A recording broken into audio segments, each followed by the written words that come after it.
fellow travelers along the path of the beam. I am known on this level of the tower as Jaime and Fuego, and if it please you, join me here for a bit of palaver on another installment of Hail to Stephen King, just like that terrifying tower of books that you see behind me. Yes, you can just call me Fuego, and welcome to the horror show, where I do this program twice every week, every terrifying Tuesday, usually every spooktacular Saturday, every scarific Saturday, but things are going to be just a wee bit different this week in particular, which I will get to here at the end of the video. But yeah, 2 times a week you can see me discussing all things Sai King, El Rey, as I so affectionately call him. He is indeed my favorite author of all time, and yes, I've read every single one of those books that you see behind me. It took about 8 years, 8 años, but you know, so very well worth it, and even more worth it to see the progress that his son, that's right, Joe Hill, has made in the last decade or so since, yeah, basically breaking onto the scene himself and deciding very deliberately not to use his royal name, basically, to try to break through. He's like, you know what I'm going to do? I am going to shorten my name from Joseph Hillstrom King to just Joe Hill for short, and I'm going to publish under that name, and in turn, it caused him to have a very similar and kind of parallel career to his father in the fact that there was submission after submission and rejection after rejection, and it was an interesting process how, unlike Owen, who decided to use the name, albeit Owen doesn't really do horror. He worked on Sleeping Beauties with his daddy-o, but you know, beyond that, his stuff is more like Americana novels and whatnot, and he doesn't have anywhere near the resume put together that Joe does so far, and Joe is the older brother, you know. But so long story short, I decided that I wanted to start reading through all the Joe Hill stuff, similar to wanting to read through the Stephen King stuff, because of the fact that when I realized that so many of King's books connect, but specifically with one particular antagonist in the King side of things, and that was Randall Flagg. And when I realized that Randall Flagg showed up in other books, like the Dark Tower series, Eyes of the Dragon, so on and so forth, I was like, okay, I want the full experience. I want to read everything in its published order. When I read that there was one book in particular that tied in with the King verse and had some references and stuff going down, I was like, okay, I guess I got to give his son a shot. And I had read Lock and Key previously, really enjoyed it. And if you want to see me giving like my full thoughts on everything Joe Hill when I was starting the journey with him, I just picked up the audiobook of 20th Century Ghosts, his first published book, because that was a collection of short stories and stuff. I was just about to start Heart-Shaped Box, or maybe I just finished it. It's been a little while since I've done that video. If you want to see my full thoughts on the connective tissue between father and son, history, all that stuff, I have a video in the Stephen King themed playlist here on the horror show entitled Hail to the Hill. So I guess this is like the second Hail to the Hill episode, but as per some friends of the channel, they've been giving suggestions for, hey man, when you're covering more Joe Hill books and stuff like that, maybe you should start a playlist called King of the Hill. So that's a working title. I've been using Hail to the Hill, but yeah, maybe I should be. You know, King of the Hill does have an interesting little ring to it. But the reason I wanted to start reading the Joe Hill stuff was I wasn't completely wowed by Lock and Key, but I've heard it gets a whole lot better according to Cecil. He's read all 6 volumes and the spin-off little one-shots and miniseries and stuff like that. But I was like, I gotta read Joe Hill because I heard that this book in particular, Nosferatu, is where he actually is like, okay, I'm gonna like full-on reference a bunch of my dad's stuff. And it's kind of funny because after the fact, as I was reading different bits and pieces here and there on Reddits and Wikipedia and whatnot, Joe was like, nah, I just put all those references in there, you know, just as kind of a joke and so on and so forth. But it's like, nah, man, that's just you backpedaling a little bit. I feel like you were, the Hill verse is, at least in my estimation, just another just separate universe of the King verse, because, you know, the King multiverse is basically all of these different twinny verses and some being completely different verses and stuff like that. But even in Horns, when I was reading that, and you can see my review of that novel here on the horror show as well, if you search Horns novel review, you'll be able to find that. Loved Horns. Suntupt Press, I want to say, Suntupt, something like that. They're about to publish a really badass looking anniversary edition of Horns that I have pre-ordered. Cannot wait for that. Illustrations are beautiful. That was one that, whereas Heart-Shaped Box was terrific and I loved it and it was a classic ghost story and I really, really enjoyed it, Horns really was a lot more multi-layered and had a lot more going on, and I really appreciated just Ig's plight as being a very, I guess, you know, much like Jude in Heart-Shaped Box, and much like, you know, other King protagonists that I really like Larry Underwood, for instance. They're these flawed heroes with dark sides to them and stuff like that. And so, you know, both Jude and Ig were great for that. But Ig and his whole hopeless romantic thing and trying to search down, you know, this murder of his longtime girlfriend that, you know, he's pegged for, it just, I don't know, it spoke to me as a hopeless romantic on a much deeper level, and the fact that the title Horns was much more so than just about the horns protruding from his head suddenly when he awakens one morning. It's also about just the connection with horns and music in his family, and the fact that his brother and his father, you know, they both were players, and, you know, he tried to be one and just, you know, wasn't physically able, and there was various other complications that led to that. You really need to read Horns, y'all. You need to read Heart-Shaped Box, you need to read Horns. I recently finished, though, my journey through Nosferatu, and this is not a review because the review is actually coming next month in December, and it's going to be with me and Cecil Laird, my co-host and, you know, producer and the main guy, the showrunner here on the horror show. Yeah, he's actually going through the audiobook right now, so you can look forward to a very opportunely placed review of Nosferatu, and the reason for that is because there is a magical, but definitely not of the whimsical variety. We're talking more of like frightening magic.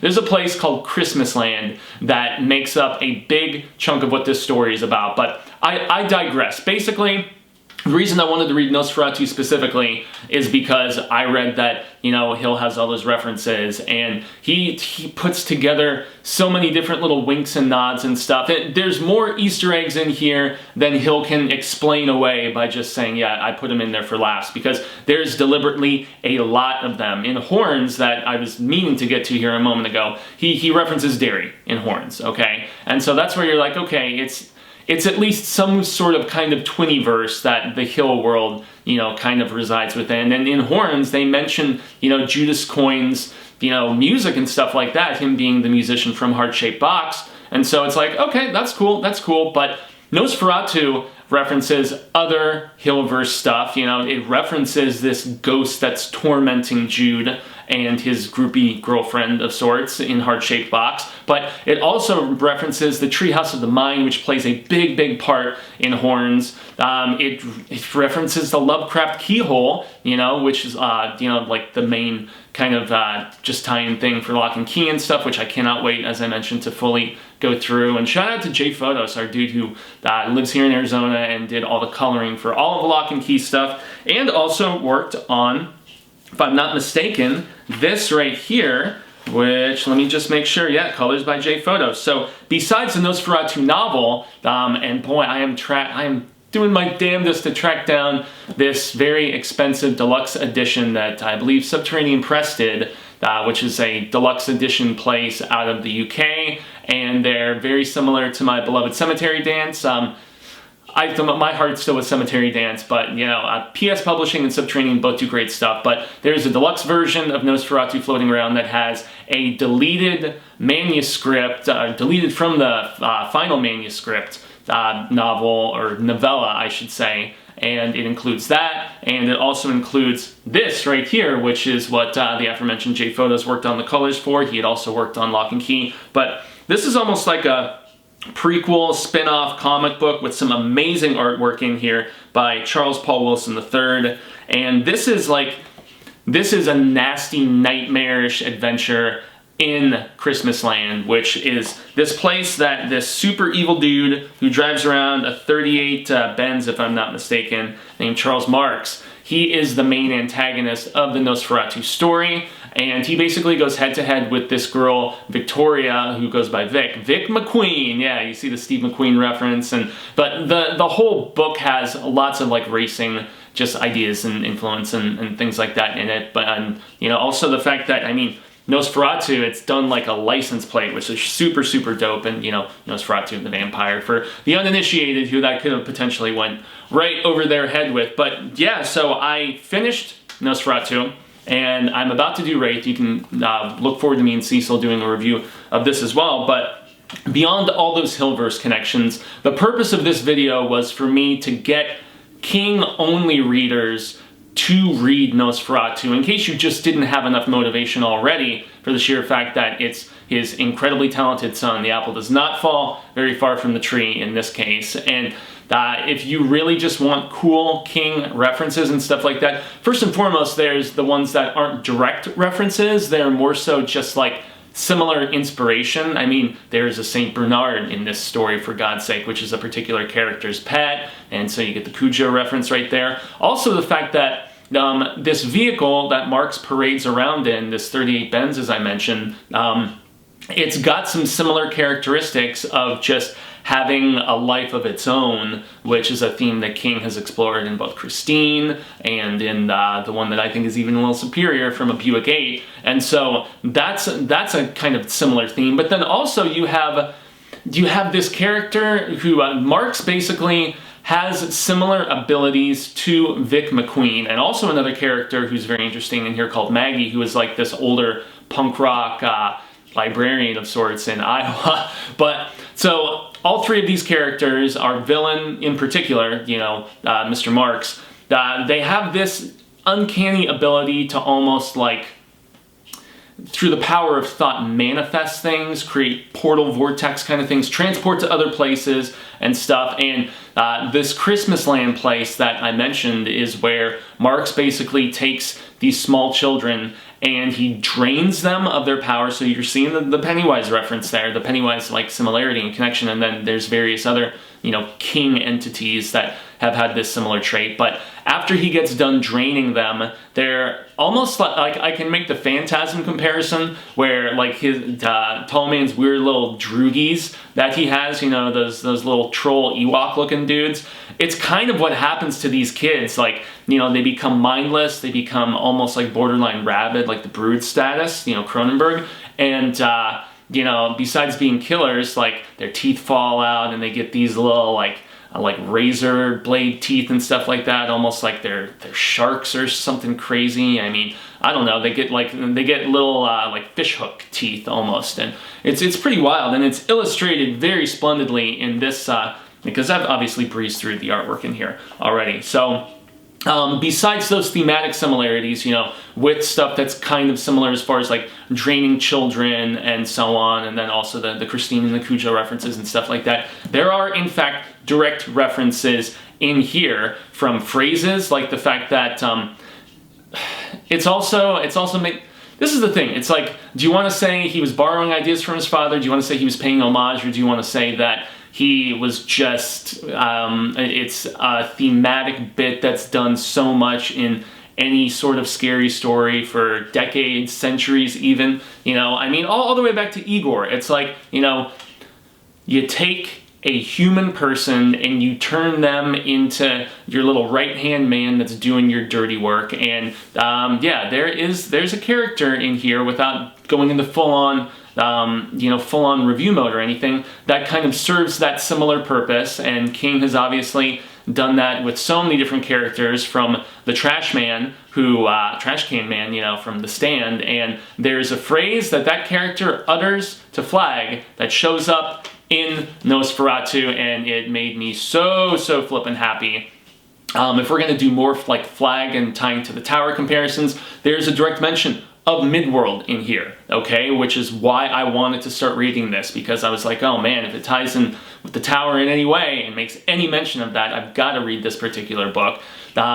Boy, there's also, you know, they talk about the clearing at the end of the path, you know, another thing in here, which was also a phrase from, you know, the Tower series and whatnot. And then there's references to, I mean, they talk about a Pennywise circus at one particular point when they see this alternate dimension, alternate universe map of the United States that's like sunk in, and it's got all of those different hotspots that I mentioned from both the Hillverse and the Kingverse. And so you've got the Treehouse of the Mind, and you've got, you know, Lovecraft Keyhole and stuff like that. And then you also get another reference where Marx is basically describing his ability and how he just kind of travels the roads and whatnot, and there is a direct reference to the True Knot from Dr. Sleep, and how, you know, basically Marx is aware of them and they're aware of him, and they just kind of stay out of each other's way and coexist. And so these are the sort of really, really dope references, especially if you were supremely steeped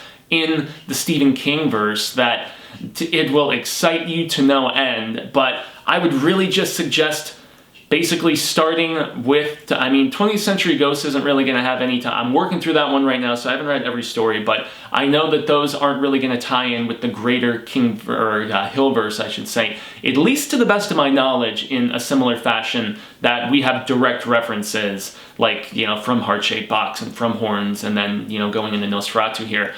And also read some of the Lock and Key stuff, because upon revisiting the first volume, I was like, yeah, this is good. I have to read the other 5. It just has to happen. That's another exciting thing about this is that besides Lock and Key being turned into a series right now on Netflix, it was originally going to be on Hulu, and even before that, I think it was originally going to be on the CW. It's like, poor Joe Hill, man. He has had project after project. Like, the film rights to Heart-Shaped Box were sold, and it still has not been made into a movie all these years later. Horns was made into a film from the same guy who directed, I think, if I remember correctly, High Tension, The Hills Have Eyes remake, which is pretty damn good. I actually think it's better than the original. Blasphemy, hit me in the comments if you disagree. And also Piranha 3D, which, to be fair, was a lot more fun and, in my opinion, a lot better than the midnight movie approach that we got with the Joe Dante original.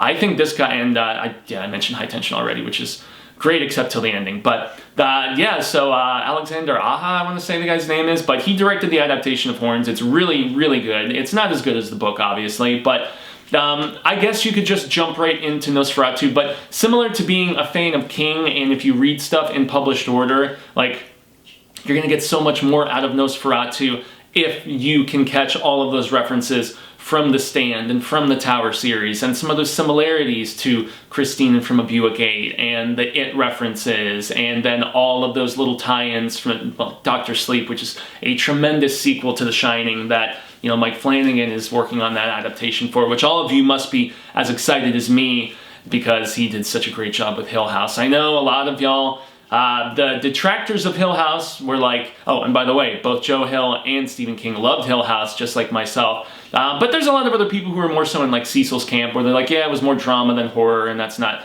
necessarily what people wanted out of it. I was perfectly fine with that, because I felt like they juggled it pretty well. It's definitely more so drama than horror, but, you know, Flanagan, who also did Gerald's Game, and he did Oculus, and he did Absentia, and he did Hush. I mean, he's an incredibly talented director. He's doing that Dr. Sleep adaptation right now, and so I don't know. You're going to get a whole lot more out of Nosferatu and all of those in-references and all of those Easter eggs if you have read previous Joe Hill stuff, you know, which is really only those 2 novels, Horns and Heart-Shaped Box. But obviously, if you've read some of those big King heavy hitters to understand the thematic similarities and then catch all of those Easter eggs and connections and stuff like that.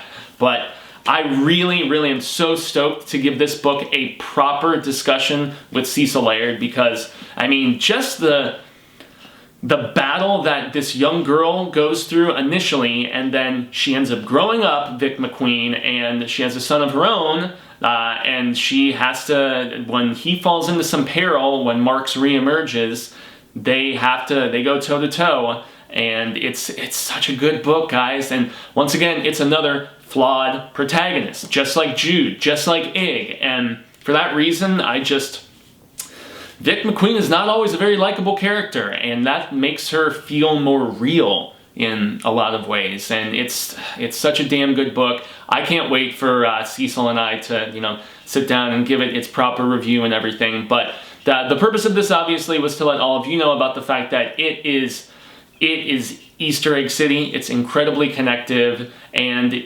honestly, it even stands alone just as its own thing, even if you aren't going to catch all of those things. But the bottom line is that, while you will, in my estimation, love it if you just read it and you've never read any Joe Hill or any Stephen King, it's just like one of those situations where something can stand alone and be its own thing, but, I mean, if you are more familiar with the source material and the things that are being referenced, you're just going to get a whole lot more out of it. But honestly, it can go either way. So, yeah, that is about the extent of this particular bit of, did you guys think I should start calling further Joe Hill stuff? Should I call it King of the Hill, or should I just continue with Hail to the Hill, similar to, you know, Hail to Stephen King? I don't know. If you have any interest and insight about that in the comments below, please do leave some information and just opinion and so on and so forth. And I have to urge all of the peeps in the Hail to Stephen King Ka-Tet on the Facebooks that have either purchased copies of this or have been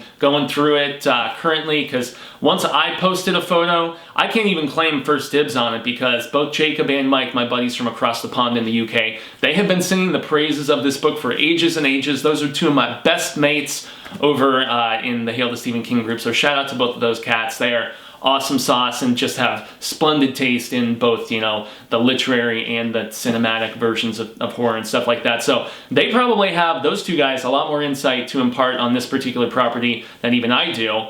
But yeah, I finished reading it. I've seen other people like Nick Oakes and a few others showing that they picked up copies of it. So even though for the month of December, the book of the month is going to be The Stand, because we're just rounding out the end of the year, and The Stand just celebrated its 40th anniversary this year, everybody. And we've done various levels of coverage. We did a panel at the Phoenix Comic-Con earlier this year all about it, but at the end of the year, on it's probably going to be either the last or the second to last episode of Hail to Stephen King for the year. It's going to be a live episode, and it's going to be a spoilerific discussion about The Stand. So get a leg up, start reading it, and if somehow you have time beyond that, soldier through this monster, which I think is almost 700. It's like, yeah, 680.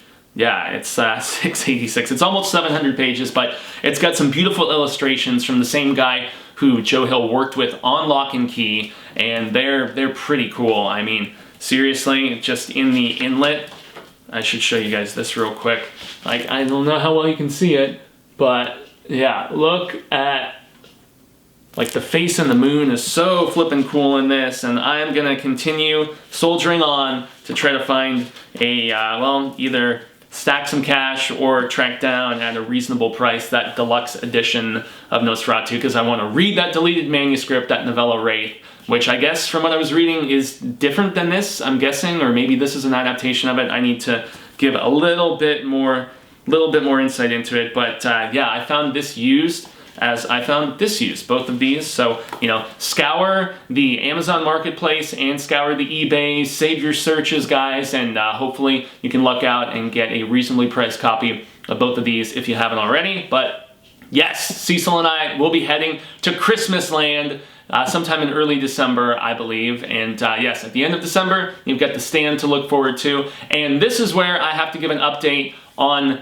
this weekend's Hail to Stephen King live stream, which is going to be all about the November book of the month, Pet Sematary. I'm going to do a separate video just for anyone who doesn't happen to see this, and, you know, just if you just go to the Facebook group or whatever, I'll throw something on Instagram too. But Cecil and I have confirmed that this weekend, on Saturday, December 1st, we are going to be heading to Hollywood to cover the world premiere of Hanukkah, which is a Jewish-themed slasher that is it's got Sid Haig in it, and it's produced by the homies of ours, Mad Monster, and their crew, who put on the best horror convention in Arizona, which is called the Mad Monster Party. They've been doing it for a number of years now. They also do stuff in Charlotte, I think also in Chicago. They have a YouTube channel. They have Mad Monster Radio. They have offices in like the LA, Hollywood area and stuff like that. So we got a formal invite to go and cover the world premiere, which is at the Chinese Theater. So with that in mind, as much as I would love to do a live version